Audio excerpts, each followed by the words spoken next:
Welcome to Wise Up Governance and Boards podcast, brought to you by 3 Wise Owls Governance Consultants. Covering hot topics in governance, risk, latest regulatory changes, and issues keeping directors and executives awake at night. Here are your hosts, Ainslie Cunningham and Deb Anderson. Welcome to another episode of Wise Up. Today we're joined by Danielle Dobson. Welcome, Danielle. Hi Ainslie, hi Deb, thanks for having me on the show. Yes, thanks for joining us. So Danielle is an author, speaker, coach and advocate. As a CPA with extensive 14-year corporate experience, Danielle has covered everything from private practice to multinationals and has lived and worked in 4 countries, identifying the high level of stress and overwhelm experienced personally and by working mothers. Danielle wanted to make a difference, and 7 years ago pivoted from her corporate career to helping working mothers find more freedom and fulfillment through coaching in wellbeing. Her experience with her coaching clients told her that the answer wasn't purely in wellbeing. There was something else that is holding professional women back from having the lives they really want. Driven by the mission to find answers to why the daily juggle for balance between work and life is so elusive for women in high-pressured roles, she interviewed over 50 women and a few good men in leadership positions across a diverse range of industries. Through this work, Danielle learned what works in helping women use what they already have to get what they actually want, and she shares this in her book, Breaking the Gender Code. Now Danielle uses this body of work and experience to help women to break free from the gender code that has been holding them back. Working with individuals and organisations, she creates clear pathways for women to unlock their full potential and step into positions of leadership and influence without excessive self-judgment and parent guilt. What a wasted emotion that is. Danielle also helps organisations understand the impact of the gender code in their business so they can leverage the power of the high-performing women they already have, attract the right female leaders into their organisation, develop a competitive advantage over industry rivals and boost their bottom line performance. Wow, impressive. Welcome, Danielle. Great, thanks for having me. Well, that just sounds really great, doesn't it? It's like, who doesn't want that? Absolutely. So tell us a bit about the gender code.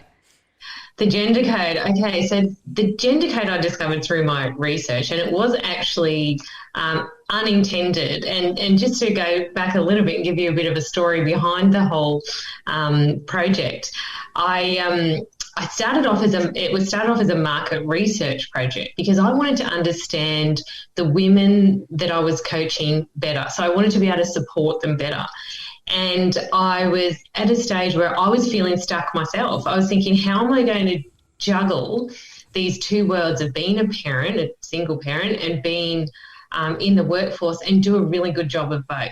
So I was on this mission to understand, how can we do both, and wanting to find the people who were doing it well. And I wanted to understand their unique perspective and how it influenced, being a parent influenced who they were at work as a leader, and how being a leader influenced how they parented.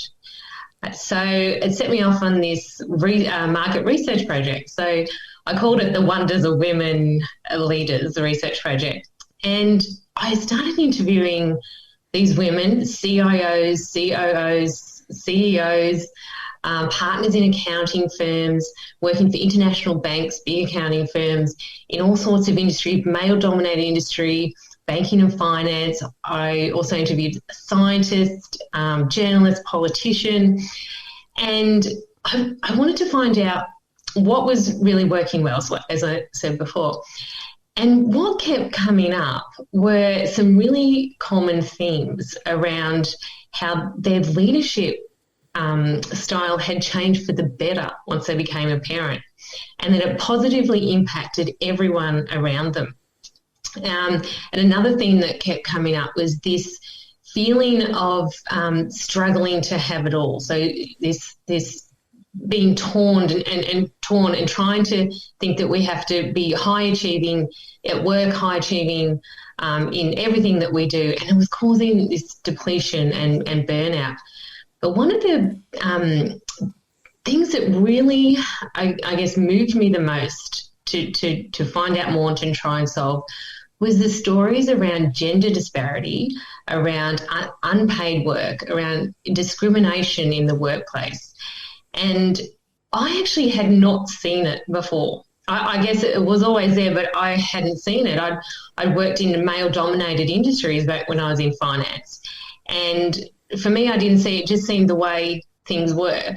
But when you start to see it coming out in others and other people talking about it and you're hearing their stories, that's when you start to really, I guess, get fired up and think, where did this all come from?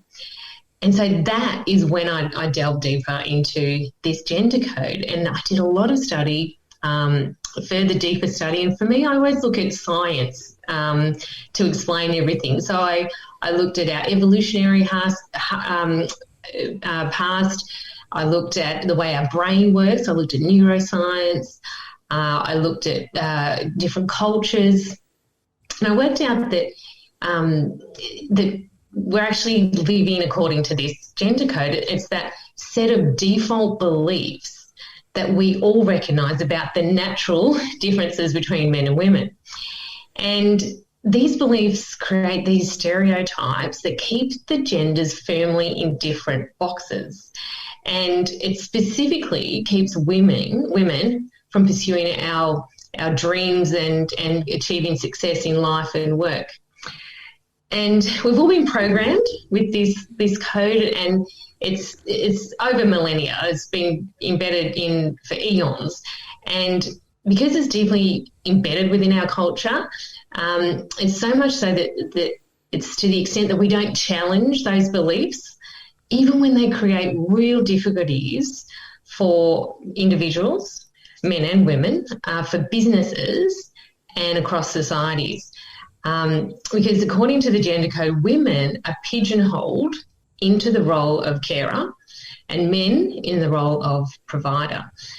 And this programming along gender lines is detrimental, and it stops each of us really stepping into our unique potential at home, at work, and the way we contribute to society.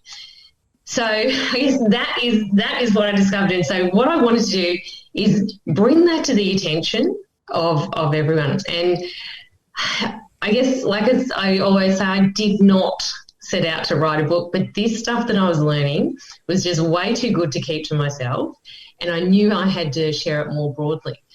And so I had a bunch of research, all these transcripts. I was very fortunate enough to interview people who were okay with me recording, and it had all this research, and I said, right, I need to do something with this. So then I wrote the book with a lot of help from really talented people. And I thought this needs to also get out into organisations and businesses, boards, to illuminate this and then provide some solutions. So I didn't just stop with this is the gender code and this is what it's doing. Also, I also put together a kind of a framework for women and businesses to be aware of the code, but then to use what they already have to achieve what they want, rather than another thing to add to the to-do list, but looking at what they already have and leveraging that to get to where they want to. So, yeah, I guess that's a really long response, isn't it? It's fantastic to hear about that. And so what sort of challenges is this bringing up for boards and leadership teams? That's a really good one. I guess if we start with boards, something that I've been really curious about, because the data that we have right now, the latest report on the Gender Equity Insights 2020, produced by the West Curtin Centre, in using all the data, longitudinal study, using data from the Workplace Gender Equality Agency, which is data that has to be reported by companies with over 100 employees. And there's about 98% compliance. It's not you don't get fined or anything if you don't comply, but all this data on gender statistics has to be reported to the Workplace Gender Equality Agency. So using that data, the West Curtin Economics Centre has use that, and they've come up, the latest 2020 Insights report shows us that there's a direct causal link between having more women in senior leadership roles and key management roles and the performance of your business. So in terms of profitability, business performance and productivity.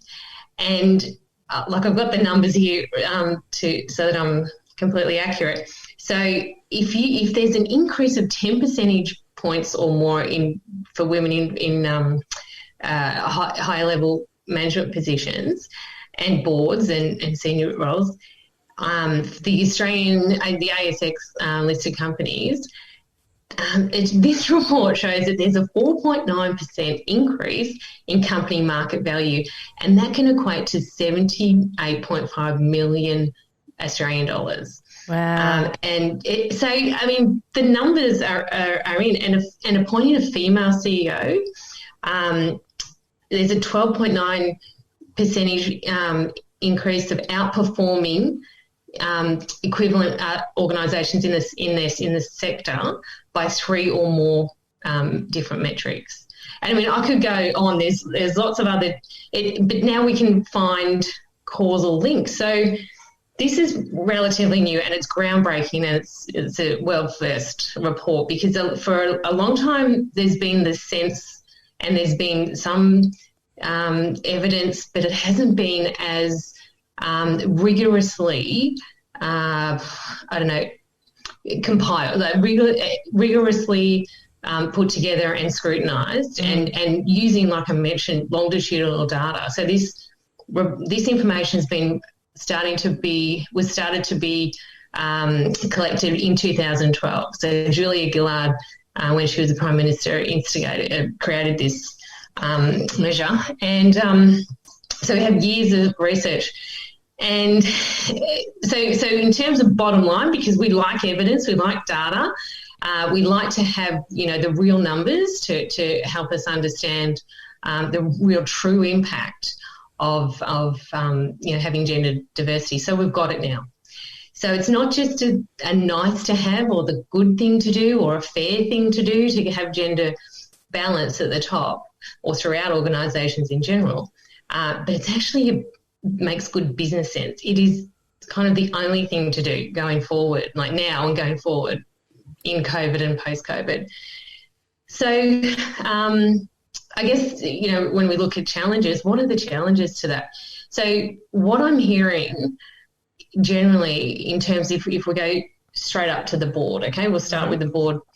We do have an increased number of women in board positions on the ASX, I think 300. We've got 31.3%. We've hit that recently. And I imagine you would both know, have a lot more depth of understanding of compositions of boards. But what we have right now is a situation where there's amazing women who are serving on 3 or 4 board, like multiple boards. And I think about these women, I think, imagine what they have progressed through and gone through, how hard they've worked and how tenacious they must be to get into the position they're in now. And that's fantastic. But what I'm hearing around boards who tend to have more of a conservative approach is that they would rather appoint people with a proven track record.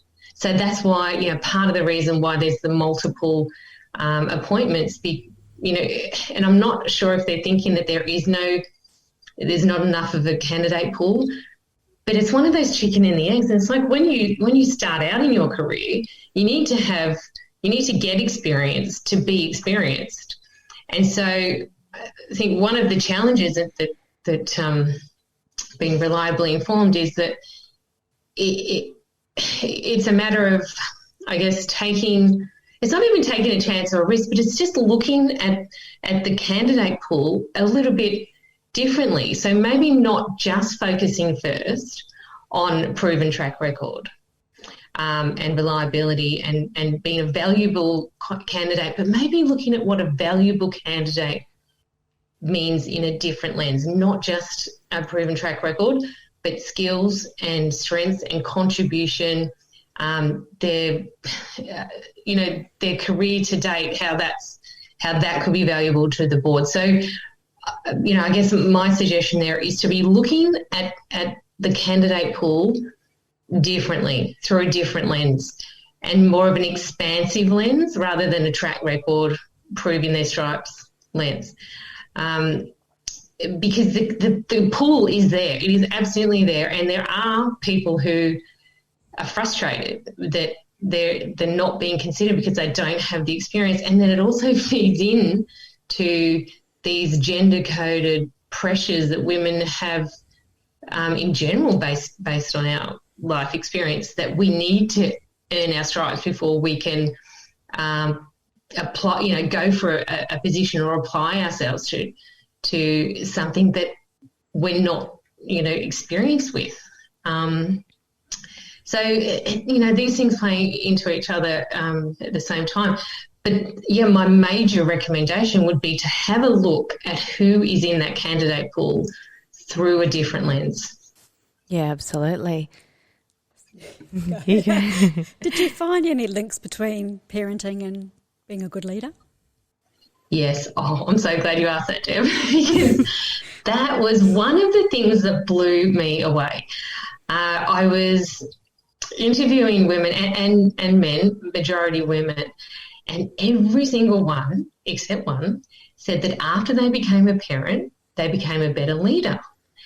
And I was really curious about this, and I said, okay, so what was it about that? And they said, well, you develop the skills of empathy, perspective, patience, prioritization, critical thinking, flexibility, adaptability, creativity, all of these skills that you need to develop as a parent on the job.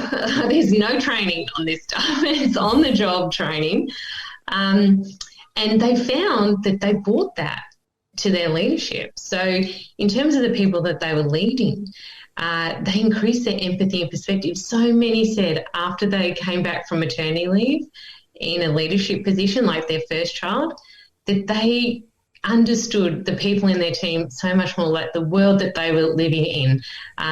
They became higher on empathy and perspective, and they became more people-focused, more people-centric. And it's really interesting. I was hearing this over and over again. And at the same time, I was looking into the future for the kind of skills and strengths that my children need. I've got 3 young boys. So I'm looking ahead to look at where I need to help support them to develop their skills and strengths and what's needed for the workforce in the future. And these skills were top skills required. Collaboration, perspective and empathy, critical thinking, creativity, adaptability. And I'm like, actually, well, if we put all this together, these skills that you build and strengthen from becoming a parent are actually a career and leadership asset. So becoming a parent isn't a liability that we tend to think of as from a societal perspective. It can actually be an asset. So I tested this a bit more with some leaders, and one leader in particular, he works in a male-dominated industry, and he said, absolutely, he said, a woman who has a baby is the cheapest and most effective time management training you could ever put your people through. Mm-hmm. He said they get stuff done. They're efficient. They're great at prioritization. Work really hard. And he has this policy where he brings women on maternity leave. Well, I should say parental leave, but back for 1 day a week before they're due to come back full time to work on the business rather than in the business. And he said it's an incredible opportunity for the women that he leaves and also for him too, because it creates loyalty and trust. And he said every single woman that he has managed and led over his career, probably 30 plus years, I think the numbers last time I spoke to him were about 32 they're about 32, and they've all progressed to management positions, and some of them have leapfrogged males who didn't take any parental leave. And he said it is a brilliant way to build trust. And speaking to another senior female leader, she had actually had a policy about 10 years ago of hiring women who were parents, because she said they really get stuff done. And she said, when you give me a woman with, if they're single and got a mortgage, and they are out of this world in terms of productivity. So I guess this is what I really want to shine the light on, that, we may actually take for granted the skills and strengths that we're building in not only being a parent, but caring for others, because I found this similar quality in a handful of women that I interviewed who aren't parents, but they were pointed out to me for their huge success in leadership and caring for others.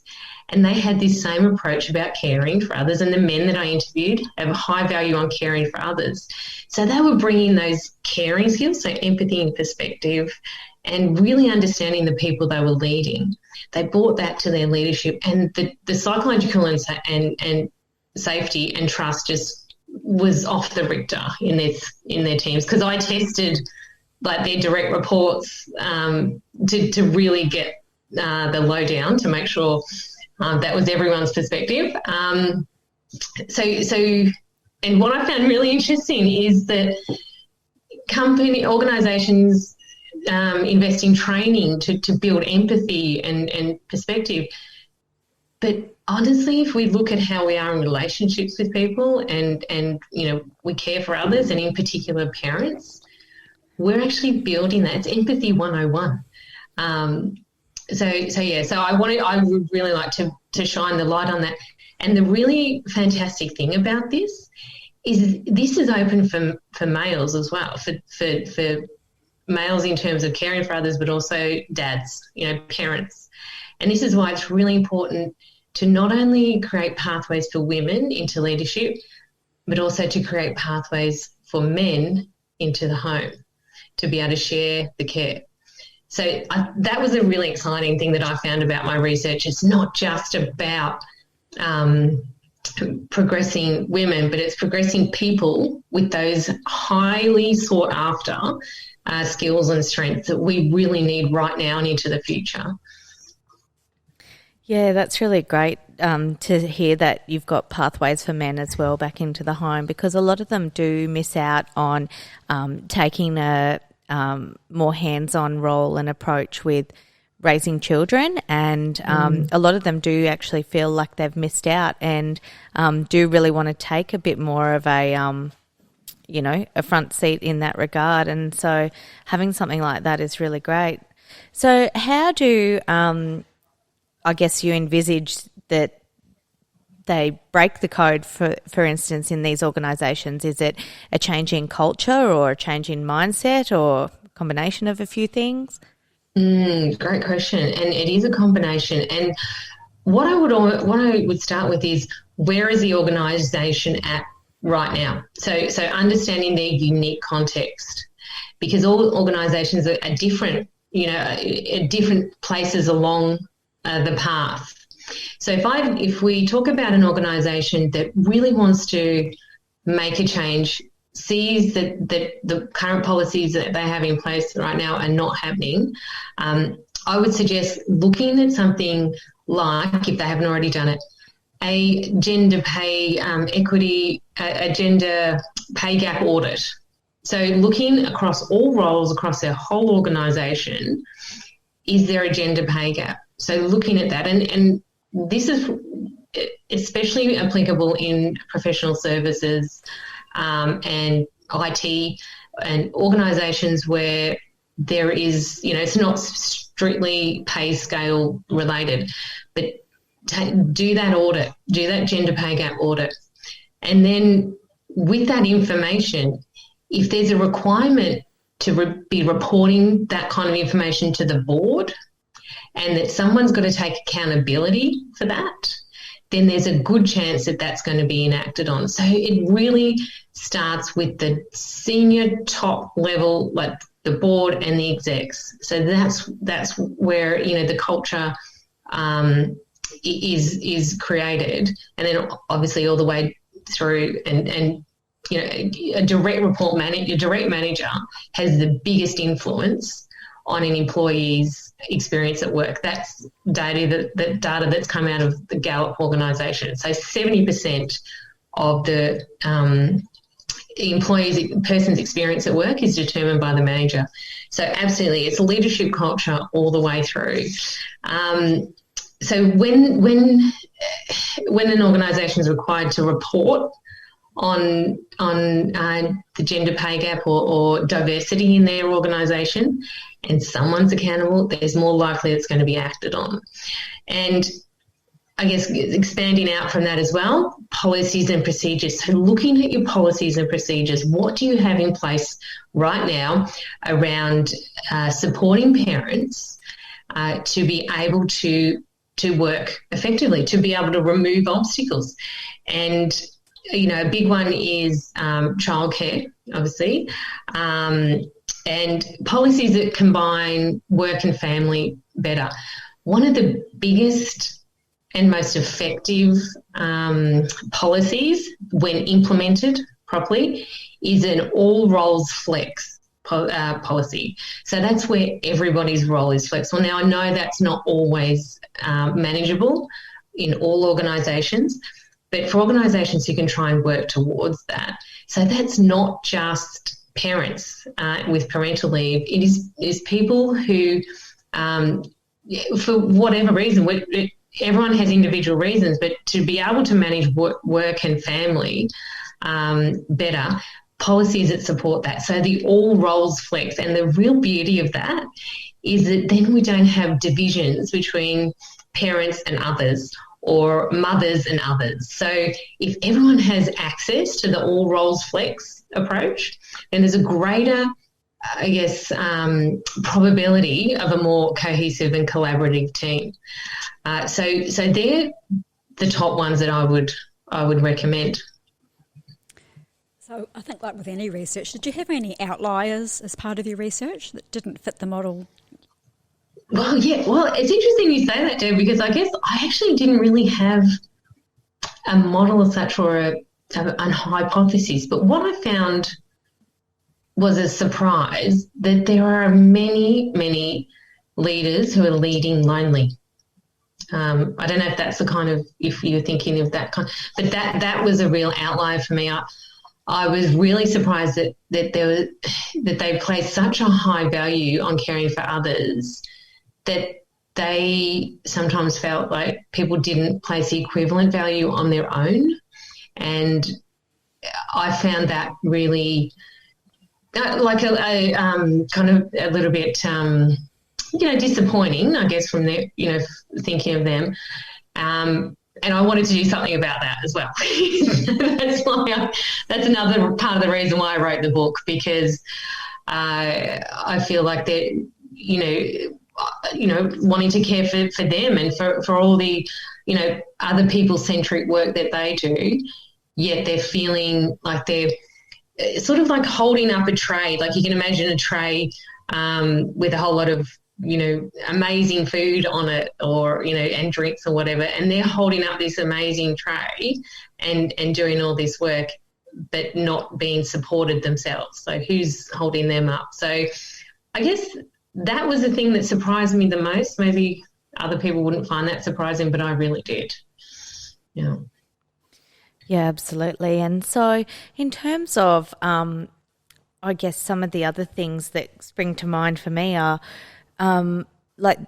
there's a lot of importance for ASX listed entities with value placed on a board skills matrix for the board, for example.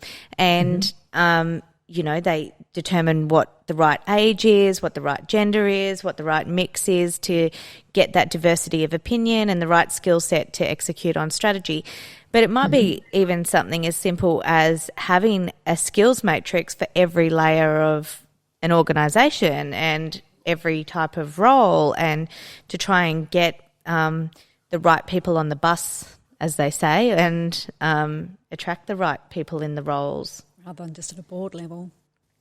That is a brilliant idea. Yeah, absolutely. Because unless organisations really put some structure and framework around these kind of initiatives, they will float around. So absolutely, I think that's a brilliant idea. And that fits that same model about culture starting at the top. So using the same tools that we're using at the very top and filter that all the way down. Yeah, so that's a fantastic idea. And I think too, with certain investment mandates and things like that coming in from, whether it's large superannuation funds or other type of attracting investment opportunity, there's certain quotas placed on that at the moment for the top end of the ASX to have gender targets and increase in those gender targets because the last couple of years, there was a trend backwards in representation of women on boards. So it was actually a little bit disappointing to see those stats come out. So to hear that they're going back up again is really good. And then I guess changes in mandating quotas is an improvement in the right direction as well for that. Absolutely. And it's interesting, when we had a little conversation last week, we're talking about quotas, and it's really interesting because I still do have conversations with people around quotas and how they feel that it should be on merit. And I absolutely, I understand that because that's exactly where I was in my career, my corporate career. And like I mentioned before, it's engineering services. And before that, it was a question that I was asked when I was in an interview for a Big Four accounting firm. It was about Big Six back then. But and the question was, do you believe in quotas? And at the time I said no, because the lens that I was looking through as a young 20-something who worked really hard, who knew where I was going, who would give 100%, that I was operating on a merit base myself. I thought that my success was going to be completely determined by the amount of work that I did, how I networked, what I contributed. But that's because I was looking through my lens and speaking to women and men throughout this process and during the research, and seeing what they saw, how it was different to what I did, and then having a look at actually the people who determine what merit means and the parameters are the people in power. So if the majority of the people in power are only 50% of the population, then they're determining the framework of merit. So as much as it's not right, it's not fair, and we know now it doesn't make business sense, we need to build in some equity in the system before we can get equality. And what really got me over the line with quotas, because I researched it in politics and business and everywhere, was a story that a senior woman leader told me in a large multinational company. She had been appointed the first senior leader in the company's history. And about 5 or 10 years earlier, she delivered a policy or a strategy on diversity to her manager, which was just thrown back at her and said, "This is ridiculous. This will never fly." So I said to her, "Well, how did you go from your policy being thrown in your face to then being appointed as the first female senior leader in your whole company?" And she said 2 things. She said the law.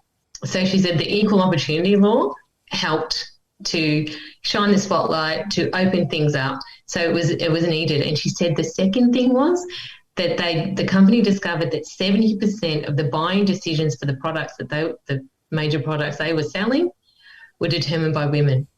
So they knew they needed to make a difference. So quotas are a necessary part, but they're not the whole part of the puzzle, but they can get things moving because there's a whole lot of different elements in play that need to contribute. So I can't wait till we get past quotas, and that we have a system that defines what merit is based on, diversity. But we needed those quotas to get going. We need, the laws in place to bring these sort of things to attention, to put the spotlight on it, and for organisations to then start measuring and looking and analysing, like, where are we right now? Maybe we do need to, but then moving beyond the tick box and looking at how diversity in all roles brings innovative thinking, different perspectives of thinking, creativity, greater collaboration. So as much as I was there too, I was really always against quotas, but they're a necessary part of the process. Yeah, absolutely. And I think too, though, sometimes it can be quite confronting for men who have not necessarily been exposed to that sort of empathetic challenge or inquiry from women in leadership teams or boards, etc., where, sometimes women will ask what seems to be the dumb question at the table, or because they might not necessarily have that background knowledge or the understanding, or they really just want to understand it for themselves. So they'll make those positive inquiries and, respectful challenge, and kind of end up with a lot more robust discussion that actually strengthens a lot of proposals and outcomes for the company as a whole. And 9 times out of 10, you come out of those sorts of meetings and mostly the men will say to you, "Oh, I'm so glad you asked that, because I was thinking that. I just didn't want to speak up because I didn't want to seem like I didn't know the answer, because it's assumed I already know the answer." Whereas I think women actually feel in some ways a little bit more comfortable in their own skin to ask those questions and not actually feel threatened by it. Absolutely, and brave choice as well to if you are, one of, a few or not many women in that context where people aren't asking questions. And this is one of the things that I found out through my research, is a lot of that is to do with childhood behaviour, our family dynamics, the environment that we're grown up in, and that we've, created our own code throughout our lives, in using the gender code, I guess, as a over umbrella sort of code. But if you look at the way women tend to operate, and I'm not saying this is fair, and I'm trying to not be gender essentialist with what I talk about, but if you look at the games that boys play, and once again, it's not all boys, but there's usually a winner, a loser. It's competitive. There's a pecking order and a hierarchy. Boys know where they are. They pick the person on their team to win. They don't pick them because they've got good social skills. They drop the loss, move to the next win. They lose a lot, they win. But there's an outcome. Pretty much all of their games they play, there's an outcome. You take that into the workplace. So you take that into an organisation, your typical organisation, and it's kind of the same thing. They've been trained for this their whole life, to be in this pyramid kind of world where, and I say that because if you look at an org chart and if you were to draw a shape around it, it's pretty much a big fat, pyramid, wide pyramid. And so if you look at traditional games that girls play, they usually, and I'm going to be really gender essentialist, but say, dolls, beads, tea parties, dancing, all the sorts of games that girls play. It's process and relational. And, competition can sometimes be seen as a potential relationship breakdown. And you might pick someone on your team or, in your gang, not because they're going to make you win something, but because you like something about them, or there's something that, maybe a value add, or maybe it could be competition. It's not definitive. But you take that way of operating. So I kind of think of that as more collaborative and like a circle. Like, that's kind of a circle approach. So then so that's the context that we're used to, as women, and men are used to another context their whole life, and that feeds through the whole school system and into the workplace. So if you take someone who's used to operating in a circle sort of approach and then you pop them inside a pyramid, there's no wonder that there's a lot of challenges. And look, I'm talking extremes there, and it's not always the case. So what I actually advocate for is mixing both together, all the really great parts of the pyramid style and the circle, and bringing them together, because I think that creates incredible value. I don't think either is necessarily universally applicable in all situations. It's bringing the two together. And I guess what I would say also is I found that based on that kind of approach and that conditioning and the programming and the gender code, what happens a lot is that men tend to process internally, and then they need to have the answer and then they'll speak.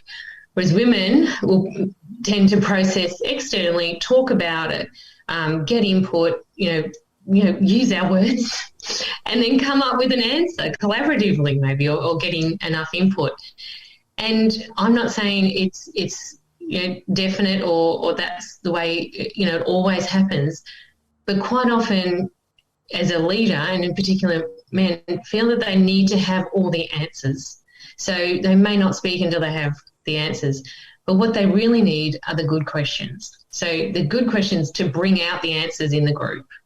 And this is the real beauty, like you mentioned, Ainslie, of having more women in the room, because it's helping them to feel safe and that it's acceptable to do this. But it's a lifetime of training they've had in a different context. So bringing all of that together is incredibly valuable.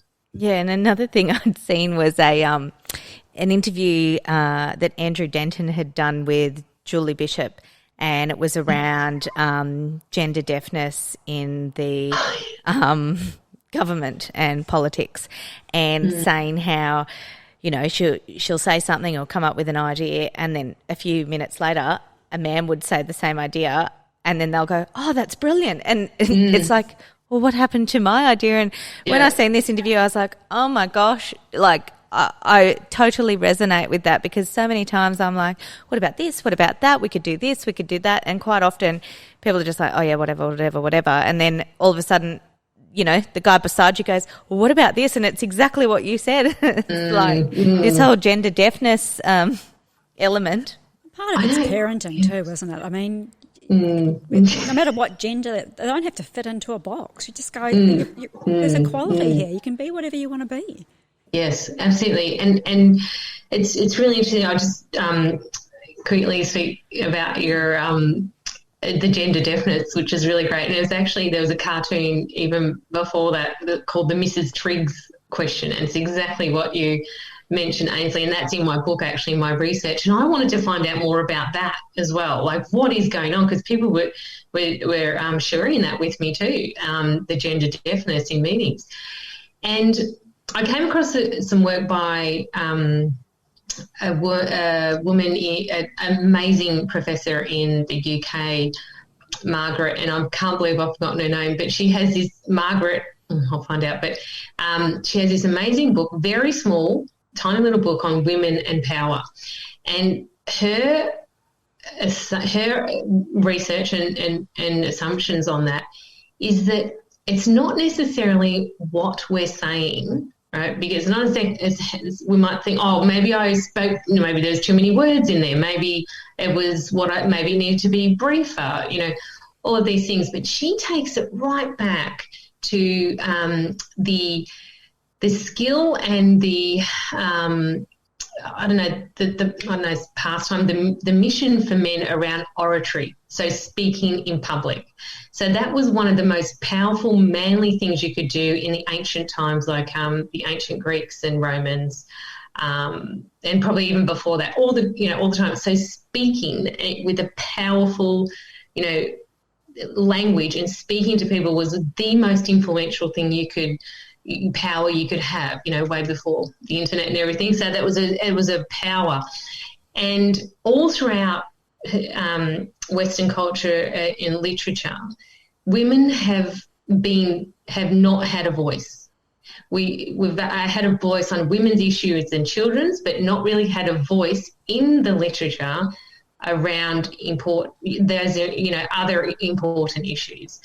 And she says that and she gives loads of examples. It's an excellent book. It's very small and a quick, easy read, or you can get it on Audible as well. Mm. But she says, if you think about how we speak about voices even, so we talk about, the strong, powerful, deep voice of, indicating masculine authority, or the high-pitched cowardice of an emasculated man. And we don't associate the same level of power, respect and influence with that voice.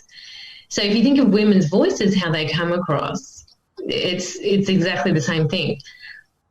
But then she says as well, it's not that it's just the tone, it's that we don't hear power and authority in women's voices because they're coming out of women. So when you do it, you're yelling at the kids to get the shoes and the backpack on the way out the door or the lunchbox, and then you just come off sounding like a psycho.